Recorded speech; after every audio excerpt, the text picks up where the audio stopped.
Hello, welcome to Sensory Friendly Science. This is a program where we at Impression 5 try to bring some science activities and some extensions into your home. My name is Debbie, and today for our first episode we are going to be doing DIY fidgets, and we're specifically working on an infinity cube. There are a couple of things about this that are really neat. One is it's a really nice fidget. Sometimes fidgets can be a good way to relax and keep our hands busy. We'll be using tape on that, so you get lots of experience playing with the tape. Some of my friends really enjoy the sticky tape feeling and playing with it. Others don't like it so much. You can decide how much you need to touch it. And this fidget, when it's done, I can put on lots of layers of tape when I do it and have it be really quiet, or I can put on thinner layers of tape and it makes a nice clacky noise when I move it. There are different versions of this. This was a original one that I got at the Science Center store. This one does some things ours won't, but we're going to use materials that you may already have on hand at home so you can make one of your own. I like this fidget because you can make it out of things you have at home, and it makes nice clacky noises when I move it, and it's something I can just keep my hands busy with while I'm working on Zoom schooling, things like that. And I think you can make it with things you already have, and if you don't, some of these things are available online pretty reasonably, so you'll need tape of some sort. This one I made with clear packing tape because I thought I liked how it looked with the dice. But I'm going to be using duct tape when I show it to you. You'll need scissors to cut your tape with. You need a ruler. You can do it without a ruler, but a ruler makes measuring your tape much easier. And you need cubes. You need 8 identical cubes. I've got 2 options. I have some dice. Mine are gray with green pips. And I have some blocks that were in my basement that we've outgrown here.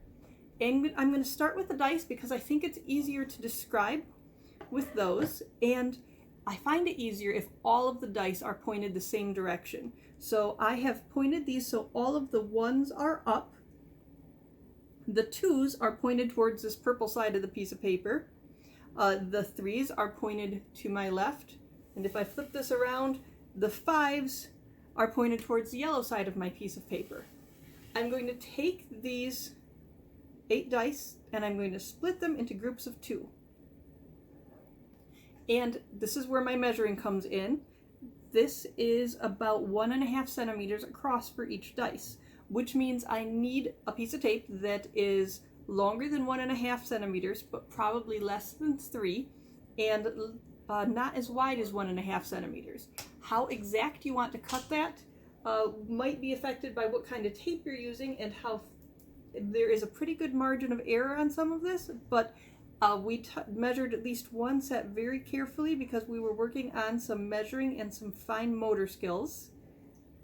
So I am going to put across the top of these 1s, I'm going to put a piece of tape on all 4 of these pairs of dice.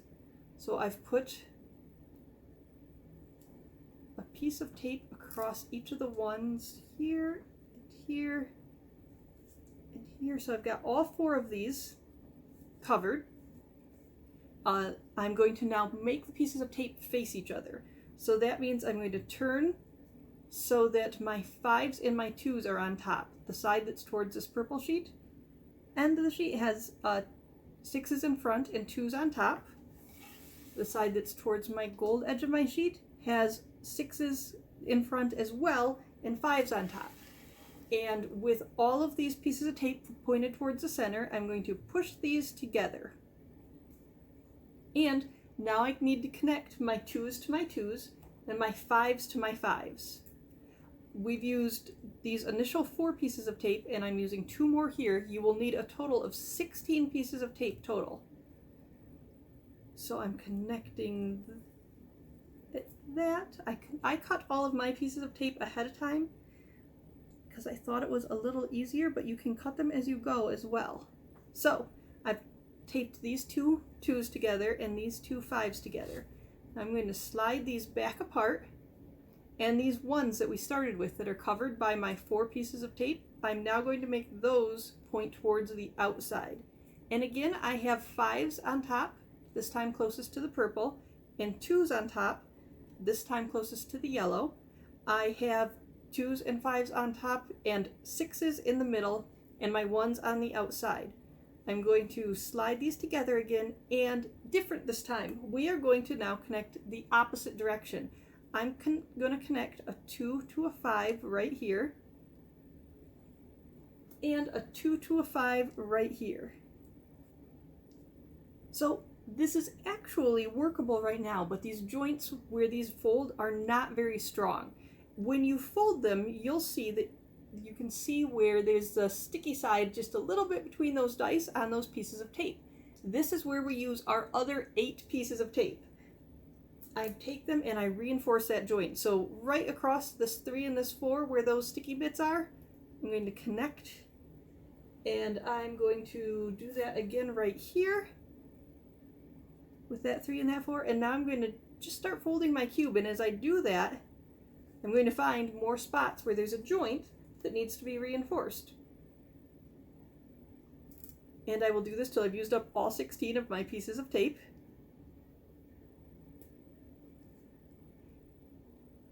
And this is something that you can build on. I, like I said, used clear on my initial example because I liked how it looked with clear tape, but I'm using white duct tape so you can see it better. And it's white because that's what happened to be in my house right now.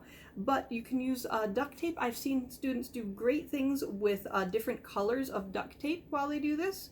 I have seen students do some really neat things where they've taken pictures and cut them up on top of it, and some stickers all over it. There are a whole bunch of different ways that you can add on to this if you'd like to make this your own creation. And you can see how this now folds and unfolds. We're going to do it one more time because I think sometimes it helps to see it again. And this time I'm going to use these blocks. These blocks don't have anything marking the different sides. You're welcome to mark your blocks if that works. These are some that I found in our basement that we used to use around here. And if I decide I want to take this apart, I can peel the tape back off, and that's okay too. But right now I've got all of these separated into groups of 2. And these blocks are closer to 4.5 centimeters cubed.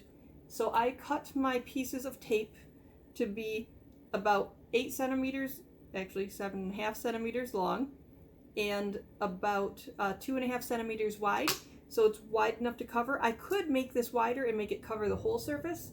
Could probably make it skinnier as well, but I like to have it kind of wide to be strong to hold our cube together. So again, I've got these sets in a group of 2s, and now I'm going to fold them, spin together so that my tapes are on the inside. So all of my pieces of tape that I've done, all 4 of them are on the inside.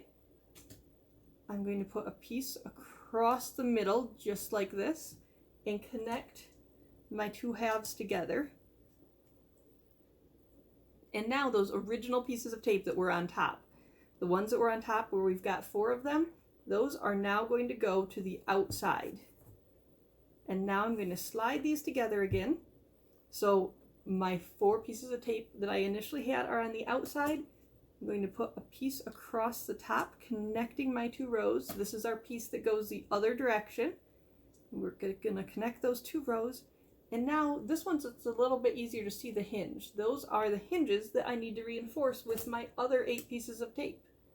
And if you start folding your cube, you will find the hinges. I find that sometimes little hands find the big cubes easier to manipulate, and I find sometimes that the smaller ones are ones that are easier to play with while you're doing other things, if that helps you focus or that helps you relax.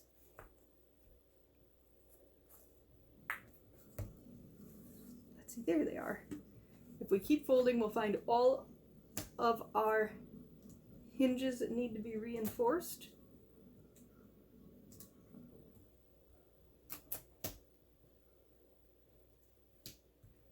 I think this one is all together now too.